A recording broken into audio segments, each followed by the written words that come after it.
They're watching me now. The police, the neighbors, even my own mother.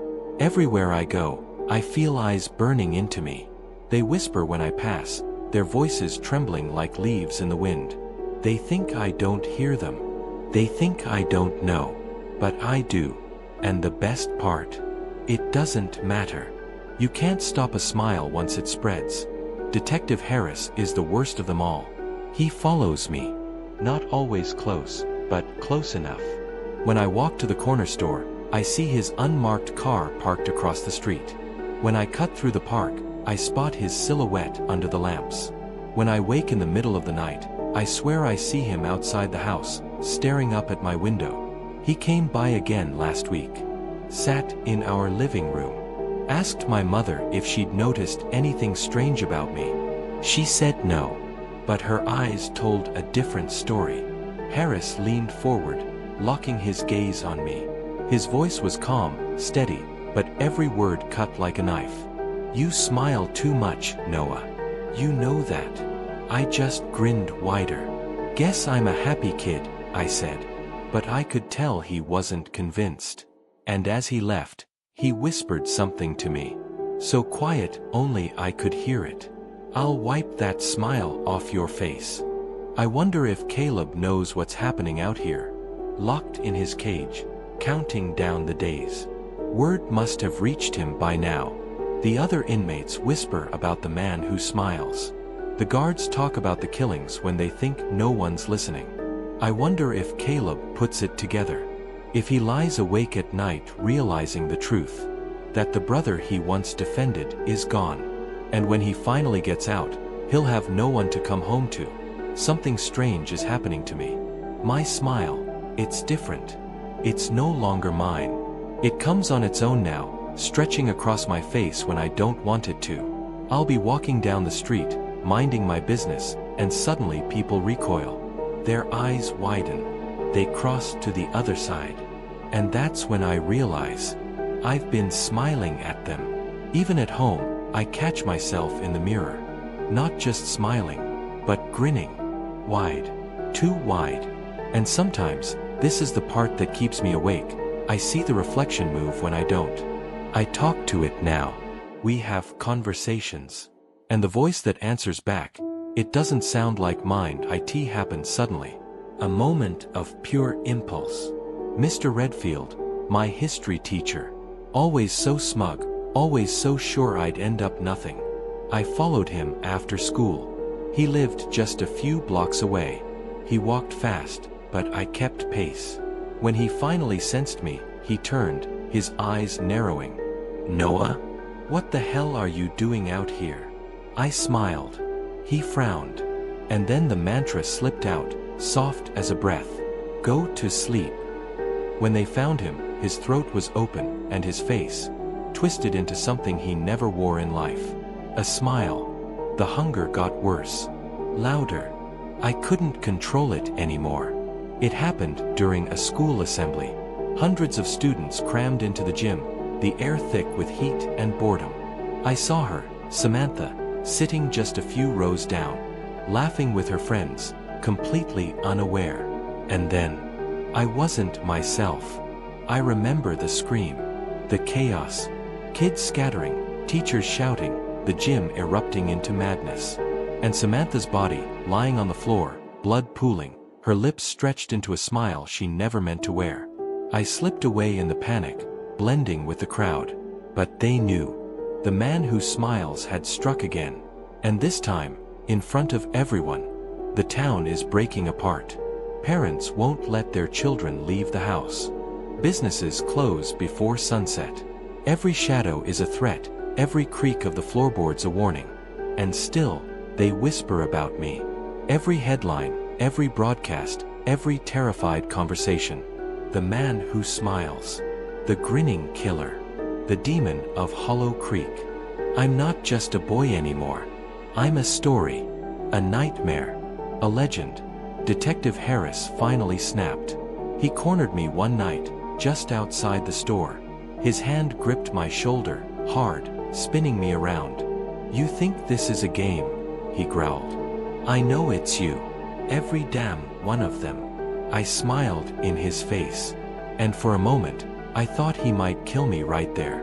But instead, he shoved me back and spat on the ground. "I'm going to end this," he said. "I don't care what it takes."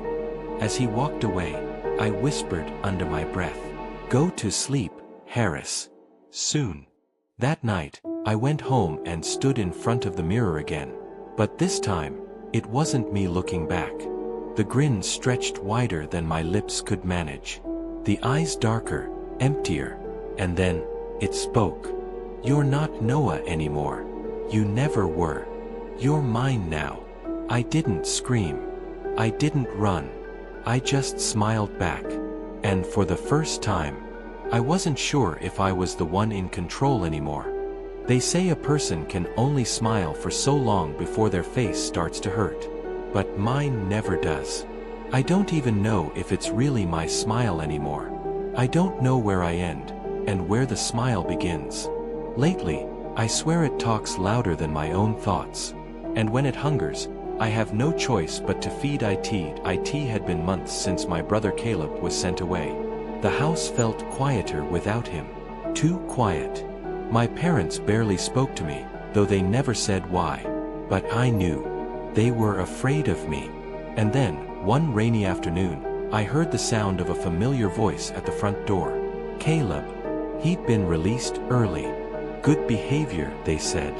When I saw him standing there, something inside me twisted. He looked older, stronger. But the way he looked at me, like I was something rotten crawling across the floor, that stung more than I'd ever admit. That night at dinner, Caleb barely touched his food. His eyes kept darting to me, like he was watching a caged animal. He knew. Maybe he'd always known. The tension at home got worse after Caleb returned. One night, my mother, Elaine, snapped.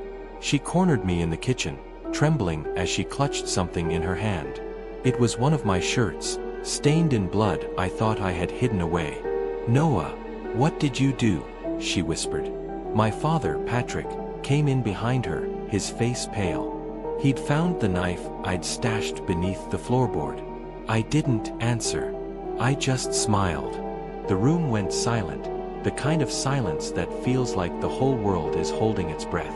My parents backed away, horror painted across their faces. And I realized something then. Words didn't matter anymore. The smile said it all.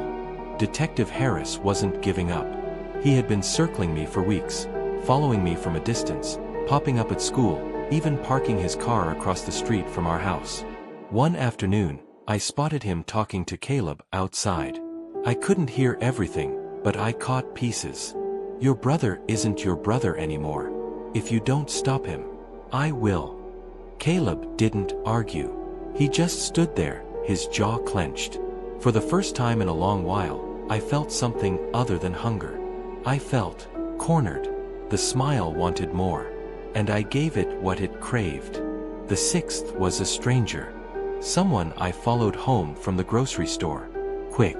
Silent. Almost easy. But the seventh was different. It was someone I knew. Mr. Fallon, my history teacher. He'd always looked at me like I was trouble, like I'd never be more than a disappointment. That night, I proved him right. When the police found his body, the entire town shut down. Curfews were set. People whispered about me in hallways, though they didn't dare say my name aloud. They called me something else. The man who smiles.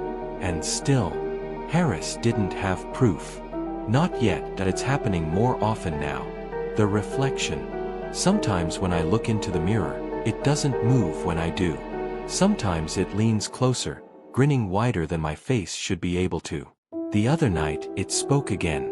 "You're not Noah. You never were. You're mine. And soon, they'll all be mine." I don't laugh because I find it funny anymore. I laugh because I don't know how to stop. It was past midnight when I heard the creak of my bedroom door. Caleb stood there, fists clenched, his face a storm of fear and fury. "Noah," he said, his voice cracking. "I know it's you. I know you're the one they're looking for." I tilted my head, smiling in the dim light. Then why are you still standing there, brother? His eyes watered, but he didn't back down. I'm going to stop you. I don't care what it takes. I stepped closer, whispering so only he could hear. Go to sleep, Caleb. He froze. For a second, I thought he'd fall into my arms, lifeless. But then he bolted, slamming the door behind him, running into the night. I didn't chase him. Not yet. Word spread fast the next morning. Detective Harris was planning a sting. A full task force to hunt down the killer once and for all. My parents avoided me. Caleb didn't come home. But I wasn't worried. That night, I looked into the mirror again. My reflection didn't copy me. It leaned forward, lips splitting wider than any human mouth could. It's almost time, it whispered. The smile doesn't belong to you anymore. It belongs to everyone. And for the first time in my life, I felt like I wasn't alone. The smile had spread. And it wasn't stopping. They say every storm has an eye. A moment of calm before the destruction sweeps in. That's what tonight feels like. The town is quiet. Too quiet. Doors are locked. Windows boarded. Everyone hiding. Everyone afraid. And still, I can hear the smile whispering. It's hungry. It's ready. And it won't stop. Not until it owns everything. Detective Harris thought he was clever. He gathered his men in the old rail yard at the edge of town, floodlights burning into the night, guns ready, waiting for me. And Caleb was with them. I watched from the shadows, smiling as the floodlights cut through the fog.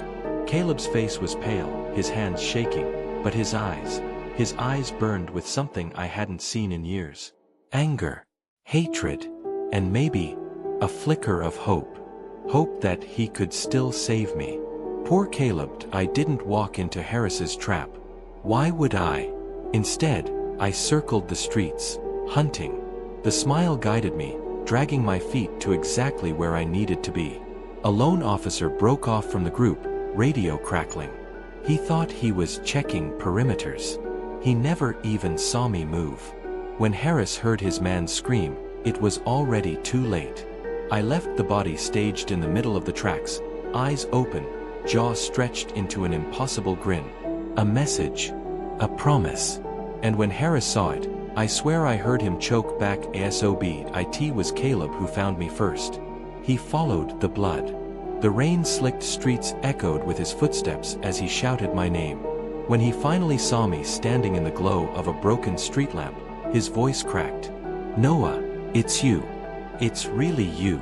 I tilted my head, smile wide. "Brother, why do you sound so sad? Aren't you happy to see me?" He stepped closer, fists trembling. "You don't have to do this. I don't care what's inside you. I know you're still in there. You can fight it." I laughed. Low at first, then rising, cracking into the night air like shattered glass. "Fight it. Caleb, there is no fight. There's no Noah left to save." His jaw clenched. He raised the knife Harris had given him. His hand shook so badly it looked like the blade was dancing. "I'll stop you. I swear I will." I stepped forward, smile stretching wider. "Then do it. Stab me. Be the hero. End it." For a moment, I thought he might. His eyes watered, his knuckles turned white on the handle. But he froze. He couldn't do it. And that's when I moved. The echo of gunfire shattered the silence. Detective Harris appeared, weapon drawn, eyes burning with fury. He shoved Caleb aside and leveled the gun at my chest. "This ends tonight," he roared. I took a step forward. He fired. The bullet tore through me, but I didn't stop. The smile wouldn't let me. He fired again. My body jerked, blood spraying, but still, I kept coming, laughing harder with every step. By the time he pulled the trigger a third time, he realized. He realized bullets couldn't kill a smile. And I lunged. The gun clattered against the wet pavement. His scream cut through the night, then choked into silence as my hands closed around his throat. When it was over, Harris lay on the ground, his lifeless face frozen in a grin he'd never chosen. The town's only hope was gone. Caleb stumbled backward, horror carved into his face. He dropped the knife, his knees buckling. God. Noah. What are you? I turned toward him, my head twitching, the smile burning across my face like a second skin. I told you, brother. I'm not Noah. Not anymore. I'm the smile. He shook his head, tears streaking his cheeks. No, you're not. You're my brother. He tried to run. But you can't outrun something that's already inside you. I caught him, held him, and as he screamed, the smile whispered through me, whispered into him. When his cries finally stopped, he wasn't crying anymore. He was laughing. And when he lifted his head, his lips were curled into the same hideous grin. Now there are two of us. Two smiles cutting through the night. The town won't survive. The police won't save them. No one will. Because the smile doesn't need an army. It only needs one person at a time. And now, it's spreading faster than ever. So if you see someone laughing in the dark, if their grin seems just a little too wide, a little too sharp, don't smile back. Because once the smile finds you, you'll never stop laughing. Did you survive the man who smiles? Tell me your scariest moment in the comments below. Don't forget to like and subscribe for more terrifying horror stories every week.